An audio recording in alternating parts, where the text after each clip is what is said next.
Welcome back to this already the final segment of today's Price of Business. I am your host, Kevin Price, talking to you about you and your business. Got Rex Solomon on the program. He is a regular on the show, and I tell you, I see so many stories all the time, and it makes me want to say, what would Rex say about this? He's extremely bright. He's worked in business for many years.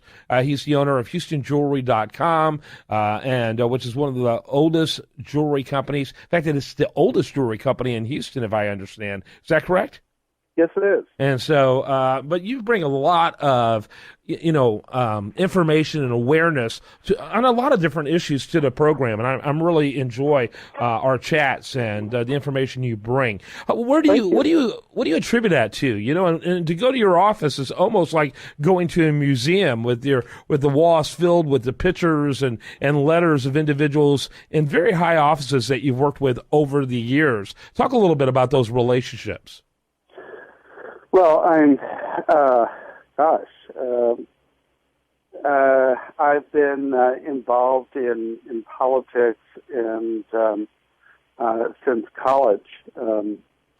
It's been and I've been studying history since elementary school, really. But it's really imperative to be involved in the political process. I think the first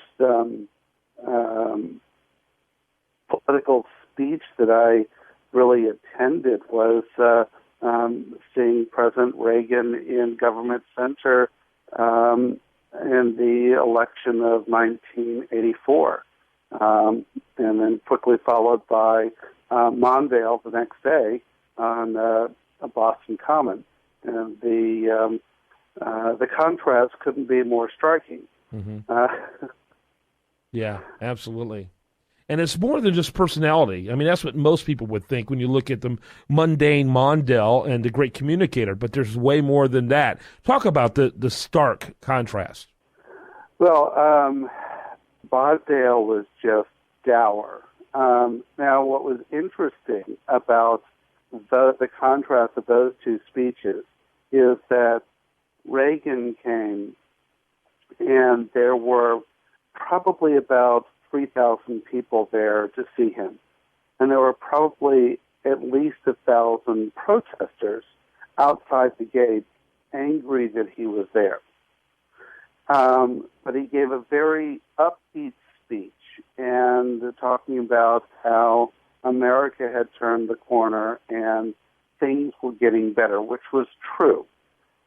The next day on Boston Common, there must have been 20,000 people to see Mondale, and also a speech by the then Lieutenant Governor running for Senate, John Kerry. It was the usual cast of supporters. Ed Asner was there, Peter, Paul, and Mary, well, two-thirds of them, and a number of other people, Ted Kennedy, all to support Mondale. And Mondale was talking about how the country was going downhill, and it was a disaster what was going on. And they were all saying the same thing. And the crowd was loving it. And it was just amazing seeing the people buying into this message of the government's got to fix it, and taxes have to be higher. And of course, under the policies of President Reagan, Massachusetts rebounded from the horrible recession that it was in. And in spite of the state government, different place in the whole country. Yeah. But Massachusetts had become a hollowed-out shell. It had lost all of its manufacturing to the South or to overseas, and they really didn't know what to do with these rotting factory towns. And you go there now, and it's all gentrified. And there's high-tech industry and financial services, et cetera. Yeah. You are that news context guy. That's one of the reasons why we like to talk to you. What stories are you watching with interest and why? I'm very closely following everything to do with the oil industry.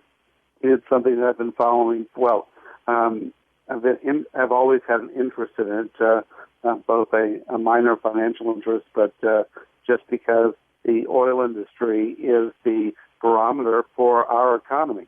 No matter how much we are told, well, we're diversified, it's still, if the oil industry does well, Houston is doing well. And it's interesting to follow the rig count and what the majors are doing, because if you've been in Texas for enough time, you know that that nothing does well if the oil industry does not. Has a ripple effect throughout the entire economy, a chilling one at that. Yes, it does. Mm-hmm. And it's something that I anticipated last Thanksgiving when the price started to fall, and the Saudis were very clear as to what they were going to do, and they've done exactly what they said they were going to do. And it strikes me as curious that we have a foreign power that has held in the past 50 years and a number of times held this country economically and strategically in a chokehold over the price of oil. It has shut down this country at least once in 1973 and again in 79 over with gas lines, et cetera. They have raised the price of oil where we're paying $5 a gallon for gasoline, and watched happily as our domestic production plummeted, and it was widely assumed that we would never be energy independent again. Mm-hmm. And it was a cornerstone of every administration for 40 years to get the United States to be energy independent so no foreign power could ever hold us hostage. When that happened under President Bush and developed under President Obama to the point where we were actually, last year, could be energy independent from all foreign powers. Granted, the price of gasoline would go up if the foreign supply were cut off.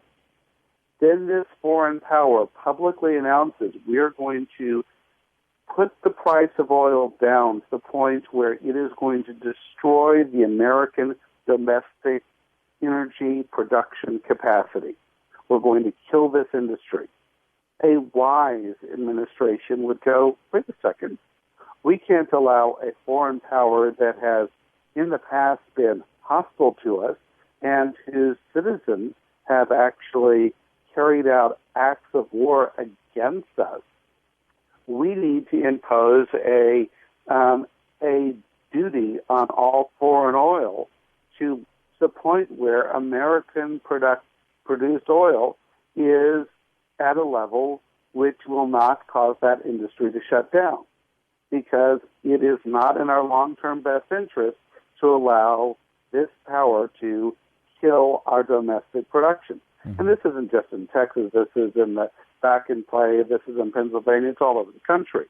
And similarly, the president and the administration and the Democratic Party has said their stated goal is to reduce carbon emissions, reduce the use of gasoline and oil products in energy production, because we need to, it's better for the environment. So what happens when the price of gasoline plummets? Well, currently it creates an economic crisis that's extremely far-reaching. Well, what happens is that all of a sudden the consumer consumes a lot more. And then what happens is... Yeah, absolutely. And then the consumer goes, you know what?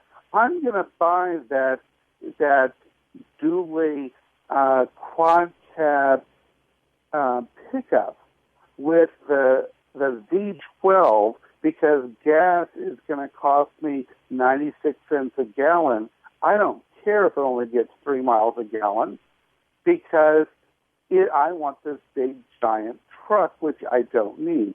And sales of fuel-efficient cars and Priuses, etc., plummet because there's no incentive for the consumer to either restrict demand or to use more fuel-efficient vehicles.